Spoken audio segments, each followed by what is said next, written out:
Oke, kita mulai saja materinya.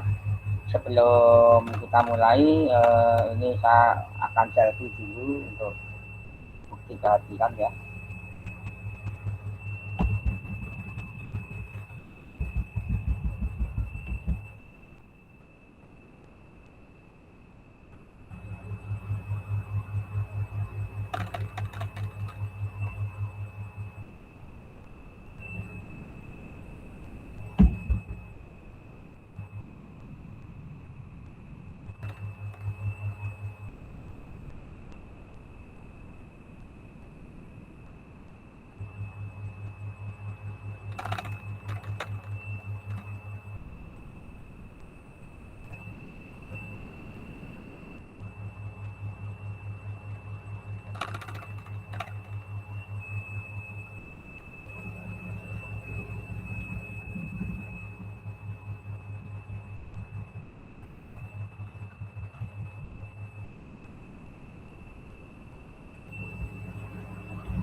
Oke, ini adalah kembali lagi saya ulangi.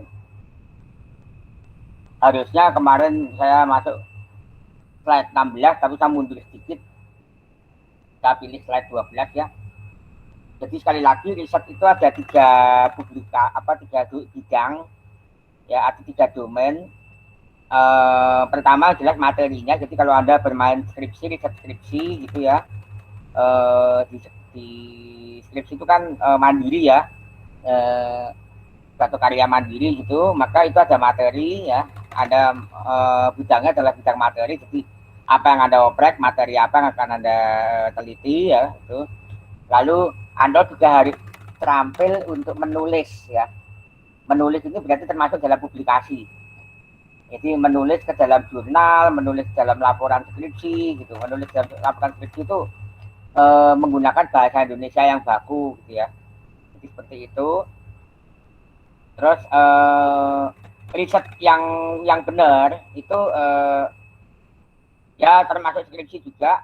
Ini ada manajemen project. Manajemen project kalau di skripsi paling Anda mengelola waktu ya kan, kapan ngapain, ngapain kapan, hasilnya apa kan begitu. Kita ada manajemen waktu atau manajemen project.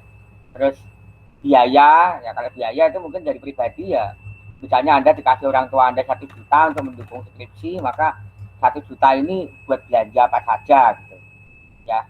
Mungkin kalau di skripsi tidak ada laporan pertanggungjawaban keuangan atau finansial, tapi kalau dananya itu berasal dari apa istilahnya, dari pemberi dana atau pemberi hibah gitu ya, pemberi hibah, maka itu wajib dilaporkan gitu ya. Terus kalau nanti risetnya itu nanti adalah keroyokan, jadi lebih dari 1 orang, maka Anda harus bisa mengorganizing. Organizing itu kasarnya menyuruh orang gitu ya, menyuruh orang atau memberikan tugas siapa ngerjain apa. atau apa dikerjain siapa. Nah itu harus ada ya kan, harus ada pembagian tugas lah misalnya. Menurut orang, karena menurut orang, tapi pembagian tugas siapa ngerjain apa. Ya, ini masuk dalam manajemen project. Jadi SDM, uang, sama waktu, ya kan. Nah, ini manajemen proyek, SDM, uang, waktu, peralatan ya. Ada peralatan, tempat pelaksanaan riset. Nah, tempat pelaksanaan riset itu bisa di rumah, bisa juga nggak cukup di rumah. Anda ke lapangan, misalnya paling ekstrim, misalnya Anda membuat pesawat gitu ya, misalnya riset, misalnya membuat pesawat BOP, itu kan mungkin butuh lapangan terbang gitu. Makanya Anda lobby-lobby tempat yang punya sarana ya kan, sarana riset. Atau mungkin Anda ada di skripsi atau di penelitian Anda itu ada pekerjaan bengkel gitu. Nah, mungkin di situ ada tempat pelaksanaan riset, itu ada di bengkel siapa gitu. Ya. Ini tadi publikasi ya, publikasi tadi apa yang akan dipublikasikan, terus kemampuan bahasa Indonesia dan Inggris yang baku, dan sedikit seni untuk membuat publikasi ya kan. Ini macam-macam publikasi termasuk skripsinya itu sendiri gitu ya. Ini masuk di sini. Kalau ini materinya lah, materinya ini sekali lagi Anda harus menguasai ilmu-ilmu pendukung. Ada statistik deskriptif, statistik probabilistik gitu ya. Dasar-dasarnya ada linear, artificial intelligence dan seterusnya ya. Ada kalkulus, teori simulasi, tergantung apa yang mau diriset. Ya.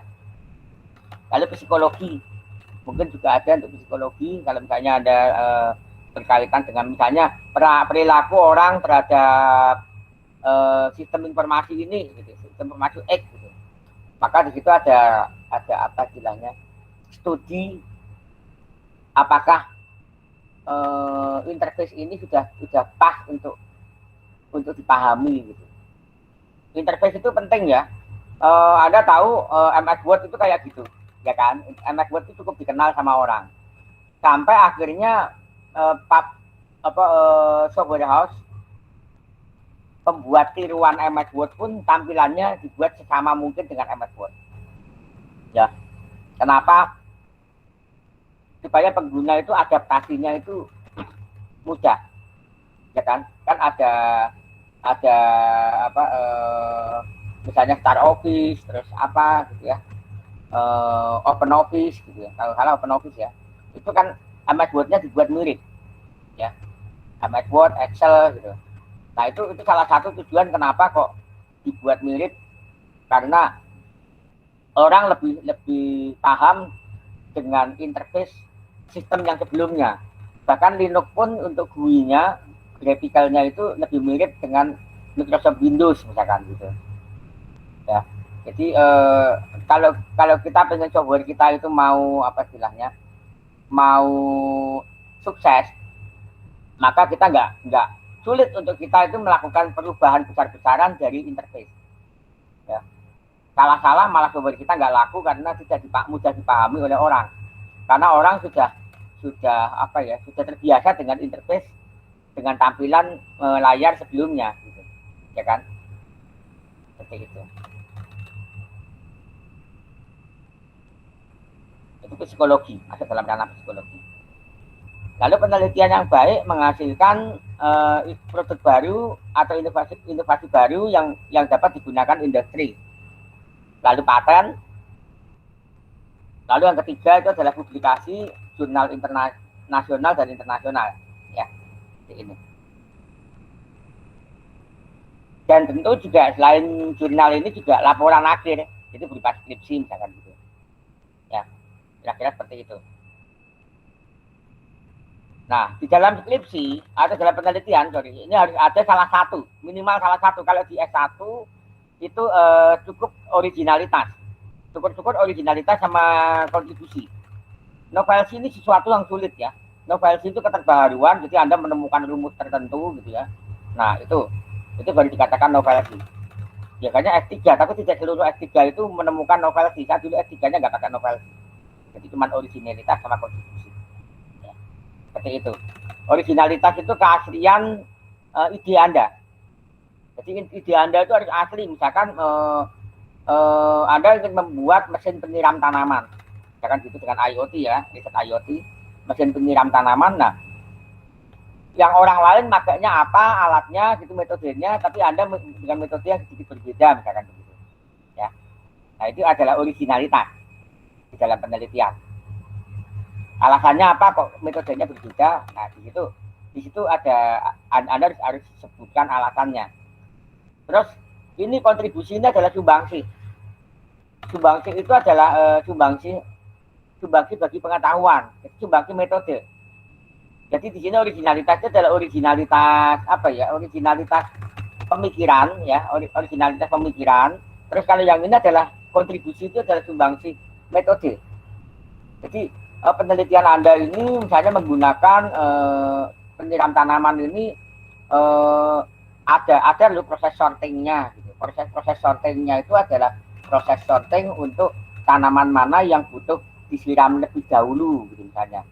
Karena dilihat misalnya tanaman itu lebih kering, gitu kan.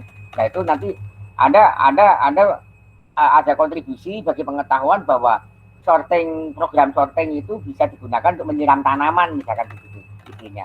Bisa aja. Jadi misalnya di sort menurut kelembaban, misalkan. Tanaman A kelembaban berapa, B kelembaban berapa, C kelembaban berapa, sampai Z kelembaban berapa. Terus habis itu di sort menurut yang paling kering sampai yang paling lembab. Nah, lalu dari yang paling kering sampai paling lembab, nanti Anda bikin semacam robot ya, atau semacam lengan gitu. Dia akan menyiram tanaman dari yang paling kering yang sampai yang paling lembab. Jadi diprioritaskan itu airnya itu disiramkan dulu ke tanaman yang kering untuk menjaga supaya kelembabannya sama. Ya, jadi tidak airnya itu tidak sama gitu, untuk semua tanaman. Misalnya tidak misalnya setengah liter semua atau satu gelas semua gitu, enggak. Jadi di situ ada di shot dulu, terus diprioritaskan tanaman mana. Nah ini adalah kontribusi ya, kontribusi. Nah Anda bisa mengatakan bahwa ini sortingnya saya menggunakan bubble shot misalkan, atau quick shot misalkan begitu. Jadi ide saya menggunakan quick shot misalnya begitu. Quick shot itu mengurutkan angka, dalam hal ini adalah kelembaban tanaman. Lalu Anda siram sesuai dengan urutan. Jadi itu ide gila Anda, kontribusi itu ada satu teori mau diterapkan untuk apa, nah itu silakan. Itu kontribusi. Ya. Seperti itu. Oke. Terus ini contohnya adalah untuk riset-riset yang latihan ya, sebagai latihan ajang untuk di skripsi. Ini ada ajang PKM. PKM ini jangan dipandang sebagai lomba ya. Jangan dipandang sebagai lomba, tapi sebagai latihan Anda atau untuk supaya Anda punya pengalaman menulis. Oke, melakukan penelitian. Daripada Anda langsung maju ke skripsi, nanti Anda banyak nggak tahu. Ini mending Anda ikut ini, sekalian ikut lomba. Jadi jangan dilihat kemenangannya ya. Ini salah kalau ya memang betul orang lomba itu mencari kemenangan, tapi di sini jangan berpikir kemenangan dulu. Saya ikut lomba ini, niatan saya adalah saya ingin mencoba membuat tulisan, apakah tulisan saya ini sudah cukup baik atau tidak gitu. Ya, jadi di sini Anda bisa ikut penelitian, misalnya PKMT penelitian ini bisa menghasilkan paten, bisa ini di sini. PKMT teknologi ini adalah hasil rekayasa, jadi Anda bikin rekayasa lalu dicoba dilombakan. Ya untung-untungan aja, kalau memang beruntung menang, nggak menang juga nggak apa-apa, tapi yang penting saya sudah mencoba untuk menulis gitu. Menulis ini loh karya saya ini bawa ke lomba. Syukur-syukur walaupun nggak menang, wartawan bisa aja karena karya Anda unik oleh wartawan dimasukkan ke dalam satu majalah, bisa aja. Apalagi kalau Anda bisa menyewa booster misalkan ya. Kalau zaman sekarang kan zaman ini kan, Anda bisa menyewa booster atau istilahnya wartawan bayaran kesannya. Ya, dia bisa diekspos, dimasukin di dalam tulisan misalnya Kompasiana misalnya gitu. Ya kan? Seperti itu. Ini PKMAI artikel ilmiah. Oke. Oke. Novelty, ada hal yang menarik dan baru. Menunjukkan kemampuan peneliti sebagai pembaharu. Tertuang di bab 4, desain, bab 5 hasil dan pembahasan, bab 6 kesimpulan. Ini kalau syarat mutlak kuliah S3 ini kalau ada 6 bab ya. Ini kalau ada 6 bab. Biasanya novel ini untuk di S3. Biasanya menjadi dituntut syarat mutlak, tapi tidak harus sebenarnya. Penemuan novel itu tidak harus sebenarnya ya, tidak harus. Tapi sebaiknya S3 itu ada satu novel. Tapi kemarin saya tidak bisa dikatakan itu novel. Okay. Itu ada yang menarik baru. Okay. Lalu originalitas, keaslian atau riwayat ide-ide. Tidak cukup dengan pernyataan penulis, pernyataan bahwa skripsi adalah karya asli penulis. Oh enggak cukup. Jadi harus dilengkapi riwayat atau latar belakang dari mana munculnya ide. Misalkan originalitas Anda adalah sistem penyiraman tanaman. Saya tidak menggunakan nozzle semprotan, tapi saya menggunakan metode seperti pengairan mini, misalkan begitu. Nah, ide Anda apa? Kenapa kok harus pengairan mini? Kasih alasannya. Ya. Nah, itu tertuang di bab 1, bab 2. Biasanya kalau semprotan kan ada kayak penyemprot ya. Penyemprot penyiram tanaman itu ada penyemprotnya gitu ya, ada sprayernya gitu kan. Nah, ada modelnya bukan menggunakan model sprayer, tapi menggunakan seperti sawah gitu. Jadi ada pengairan mini gitu ya di dalam potnya itu, pot besar gitu, terus dialirkan gitu. Akan gitu. Jadi seperti alamnya. Nah, ini bisa saja ini dalam menjadi originalitas.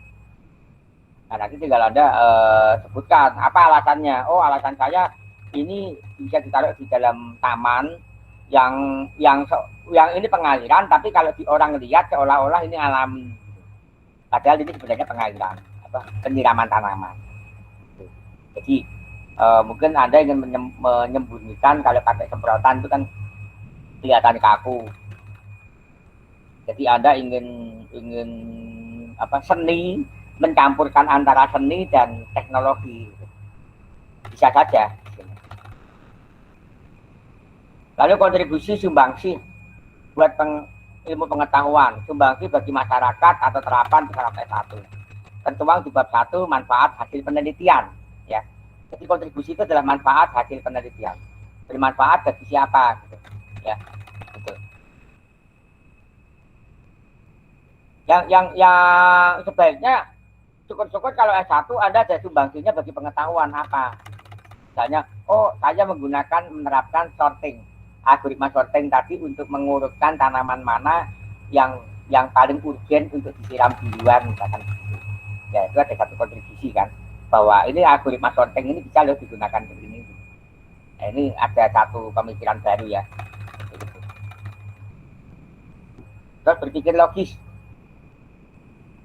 Statement atau input pernyataan yang diketahui atau dianggap benar, menyimpulkan, menarik kesimpulan, menyimpulkan berdasarkan pernyataan disebut sebagai penalaran, reasoning, ya. Logika untuk membedakan penalaran tepat dan tidak tepat. Simpulan itu adalah simpulan akhir riset. Jadi Anda harus bisa menarik kesimpulan dengan menggunakan pemikiran logis tahapannya ya. Pernyataan, jadi pertama harus ada pernyataan yang diketahui dianggap benar. Jadi harus ada satu statement yang itu kalau dinilai kebenarannya bahwa itu adalah benar. Lalu Anda menarik kesimpulan berdasarkan pernyataan tersebut disebut sebagai penalaran. Dan juga Anda gunakanlah logika untuk menjelaskan mana penalaran yang tepat dan mana tidak tepat. Ya, kira-kira seperti itu. Nah, ini penalaran deduktif dari umum ke khusus. Jadi Anda bisa saja berpikir suatu penelitian itu dari umum ke khusus. Jadi ada teori, lalu ada hipotesis, observasi, sama konfirmasi. Hasil observasinya apa? Itu merupakan konfirmasi. Ini alur berpikir deduktif dari umum ke khusus. Ya. Jadi Anda berpikir dulu globalnya apa, teorinya apa, lalu Anda bisa lakukan hipotesa, lalu Anda lakukan observasi. Kalau induktif juga sedikit berbeda, ya. Itu mulai dari observasi, lalu contoh, pattern, contoh. Lalu hipotesis sementara, tentatif itu hipotesis ada yang sifatnya sementara, ada yang sifatnya permanen ya. Jadi dugaan-dugaan, Anda bisa mengumpulkan dugaan sebanyak mungkin gitu, lalu habis itu dikaitkan dengan teori. Bahaya menggunakan logika induktif yaitu terlalu cepat menarik kesimpulan yang berlaku umum.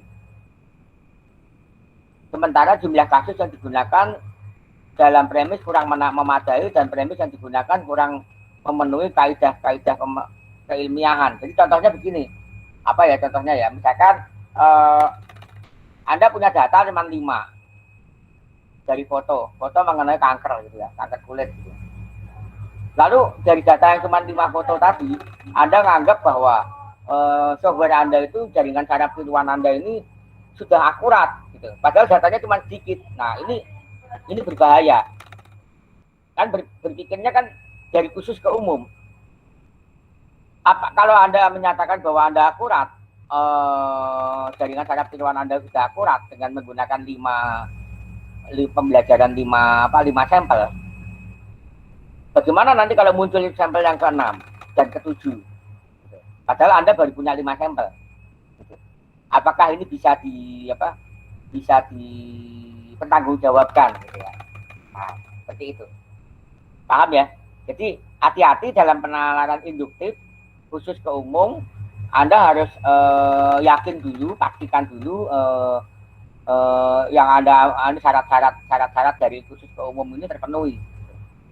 Misalkan sampelnya cukup banyak dan seterusnya. Ya. Menggunakan biasanya kalau induktif itu menggunakan ini statistik inferensi namanya, statistik inferensi, analisa hipotesa dalam statistik ya. Itu bisa. Jadi dengan tingkat kepercayaan atau tingkat signifikansi sekian persen gitu. Oke, sampai sini ada pertanyaan? Ya bisa. Jadi itu materi saya ya. Jadi sekali lagi itulah riset ya. Jadi riset itu bisa mulai dari umum ke khusus dan khusus ke umum. Tapi kalau dari khusus ke umum yang itu yang harus Anda hati-hati. Tapi bisa saja dalam teknik itu sangat mungkin ya. Saya nggak mengatakan nggak mungkin dari khusus ke umum. Seperti itu. Oke, sampai sini ada pertanyaan?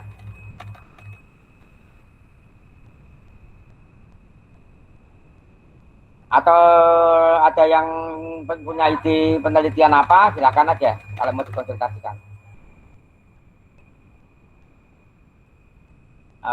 Untuk di ini mau seminarkan atau siapa? Silakan.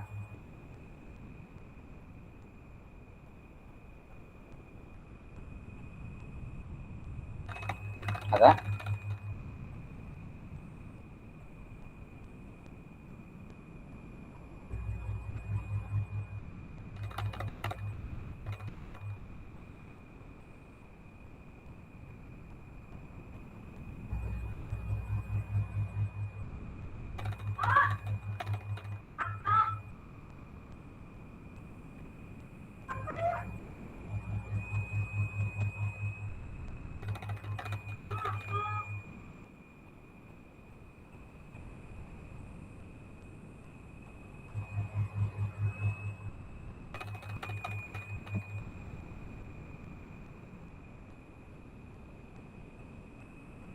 Ada pertanyaan?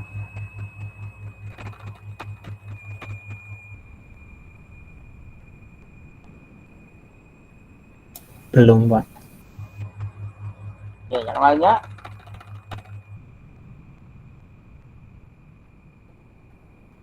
Silakan. Enggak, kalau ada yang mau tanya, misalnya apa yang dilakukan pada saat studi literatur, ya. Oke, ini sekarang saya ngomong-ngomong bebas. Anda tahu nggak pada saat studi literatur itu Anda ngapain? Banyak orang berpikir studi literatur itu yang dibaca itu adalah bab 2. Anda baca skripsi orang yang dibaca bab 2. Pertanyaannya, benar atau salah? Kan skripsi itu ada 5 bab ya. bab 1 pendahuluan, bab 2 landasan teori ya, terus bab 3 metode penelitian, bab 4 hasil dan pembahasan, bab 5 kesimpulan. Oke. Sepakat ya itu babnya itu. Terus ada orang ke perpustakaan, anggaplah bukan daring ya, entah daring atau anu bisa sama aja. Ngambil dari perpustakaan secara daring atau secara luring, mengunjungi, terus yang dibaca adalah bab 2. Pertanyaannya benar atau salah? Ada yang tahu? Izin menjawab, Pak. Menurut saya salah, Pak. Ya, kalau salah harusnya bab berapa? Harusnya dibaca keseluruhan, Pak. Karena dari awal latar belakang untuk mengetahui latar belakang masalahnya, lalu baru ke pembahasannya supaya lebih jelas. Oke. Itu idealnya dibaca keseluruhan. Oke, sekarang gini, misalkan gini. Anda sudah ngatur waktu ya. Kegiatan Anda itu nggak hanya ke perpustakaan nongkrong baca buku loh ya. Anda sudah ngatur waktu, hari ini saya ke perpustakaan hanya punya waktu 2 jam. Tapi saya harus bisa mendapatkan buku perpustakaan atau literatur sebanyak mungkin. Apakah 5 itu cukup banyak? Kalau 5 waktunya masih sisa 2 jam kan 20 menit ya. Kan 20 menit. Apakah 5 dibaca dalam 20 menit itu cukup? Kalau memang bisa membaca lebih dari 5 judul, ya ini sebanyak-banyaknya lah istilahnya, sebanyak mungkin berarti sebanyak-banyaknya. Oke. Nah, sekarang karena sebanyak-banyaknya otomatis kan harus dibaca cepat. Ya kan? Apakah Anda yakin ini masalah terapi ya? Anda baca keseluruhan itu secara cepat? Tidak, Pak. Nah, ada yang punya bayangan apa kalau gitu yang harus dibaca?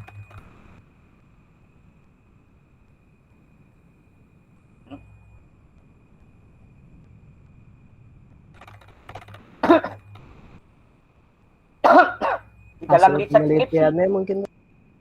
Ya silakan Mas Guntur. Hasil penelitiannya mungkin, Pak. Hasil penelitiannya bab berapa? Bab 3 ya tadi. Bab 3 aja. Bab 3 dan 4, Pak. Oke. Bab 3 dan 4. Iya. Kemana itu? Sama kesimpulannya, Pak. Nah, berarti ini Mas Guntur udah benar ya. Jadi bab 3, 4, dan 5. Lalu kalau memang masih sempit lagi, yang dibaca apa? Bagian mana? Kalau itu pun masih masih terlalu panjang, terlalu kelamaan, yang Anda baca apa? Abstraknya, Pak. Nah, ya kan? Jadi begitu ya. Anda tahu ya, nanti kalau ke perpustakaan ya, melihat skripsi, jangan baca bab 2. Bab 1 saya bukan berarti bab 2, bab 1 itu saya larang membaca, enggak. Bab 1 silahkan Anda baca kalau Anda masih punya sisa waktu. Jadi pertama, bacalah abstrak dulu. Orang ini ngapain? Tapi sayangnya di Indonesia orang menulis abstrak pun juga banyak yang kurang pandai. Nanti saya akan ajarin cara menulis abstrak. Abstrak itu kalau di MS Word itu kan ada ini ya. Di MS Word itu kan ada fasilitas untuk menghitung kata.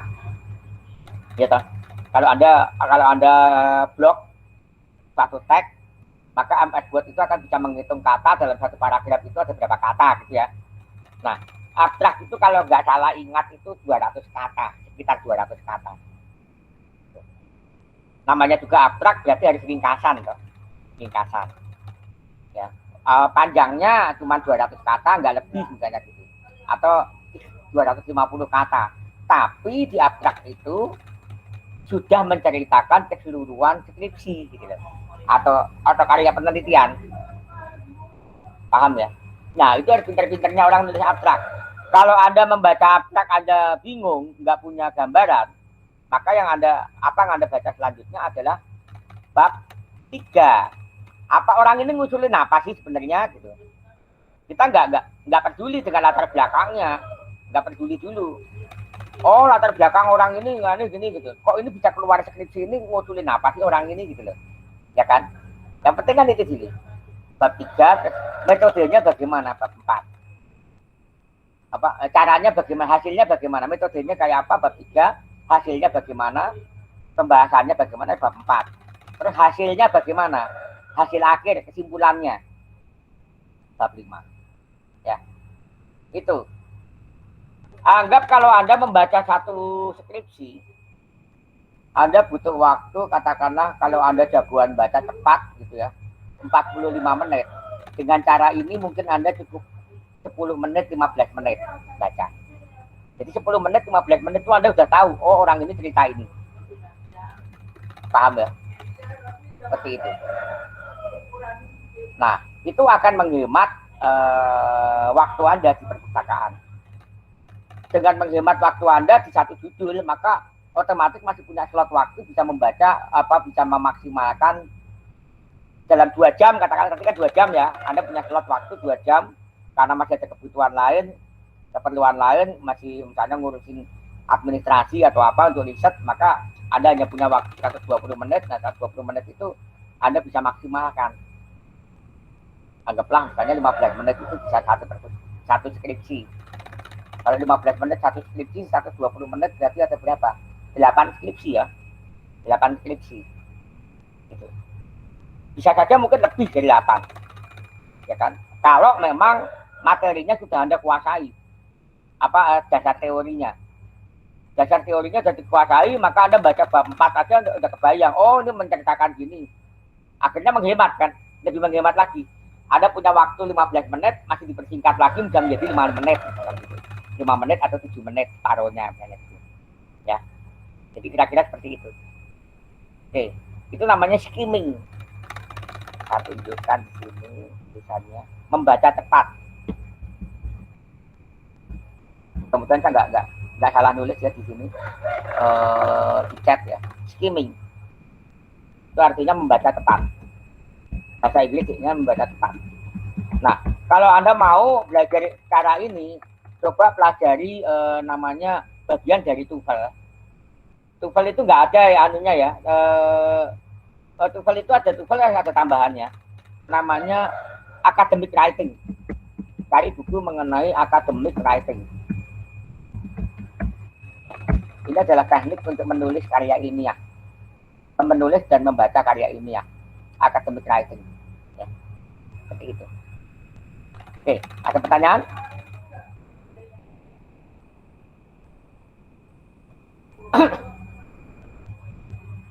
Jujur aja, saya juga dulu seperti itu. Bahkan saya dulu kalau apalagi masih S1, D3 nggak ada ngasih tahu. Kalau baca ke perpustakaan saya galau, bingung. Baca di pokok skripsi mana yang harus dibaca. Akhirnya yang saya baca latar belakang landasan teori. Ya nggak memunculkan apa-apa. Landasan teori itu bukan karyanya dia. Gitu. Ya kan? Karyanya orang itu ada di bab 3, 4, dan 5. Ya, jadi kira-kira seperti itu. Oke. Ada lagi pertanyaan?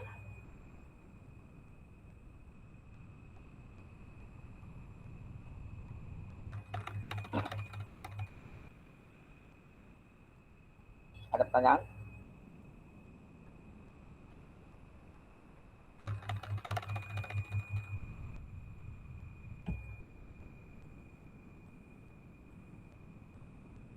Oke, kalau nggak ada pertanyaan, mungkin akan saya akhirin. Tapi sebelum saya akhirin, saya akan absen dulu ya. Saya absen.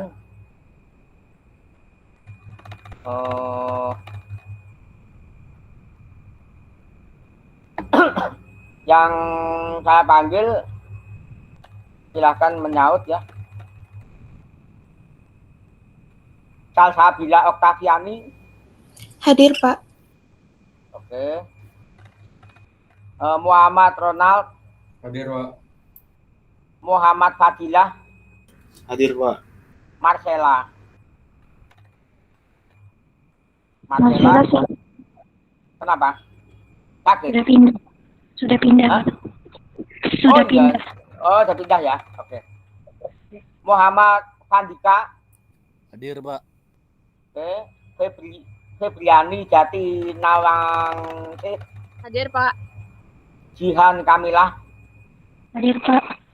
Rifardi. Hadir, Pak. Arya Nur Hidayat. Hadir, Pak. Rizky Firmansyah. Hadir, Pak. Ardela. Hadir, Pak. Rizky Firmansyah lagi yang NP 24. Saya Pak hadir, Pak. Rizky Firmansyah ada 2 ya. Oke, Muhammad Torik. Hadir, Pak. Tionita. Hadir, Pak. Luciani. Bahrain. Hadir, Pak. Guntur Laksana Putra. Hadir, Pak. Rangga Saputra. Hadir, Pak. Adrian Triputra. Hadir, Pak. Rafiki Yahya. Muhammad Akbar. Hadir, Pak. Abed Nego. Hadir, Pak. Paris. Hadir, Pak. Melvin Marcelo. Hadir, Pak. Rafli Dika. Hadir, Pramudya. Pak. Adam Faujan. Hadir, Pak. Putri Suci. Hadir, Pak. Jainatul Sirti. Hadir, Pak. Rizky Jemal. Hadir, Pak. Ridwan Raditya. Hadir, Pak. Baby Milani. Hadir, Pak. Erik Fernando. Hadir, Pak. Muhammad Faujan Mufti. Faujan Mufti.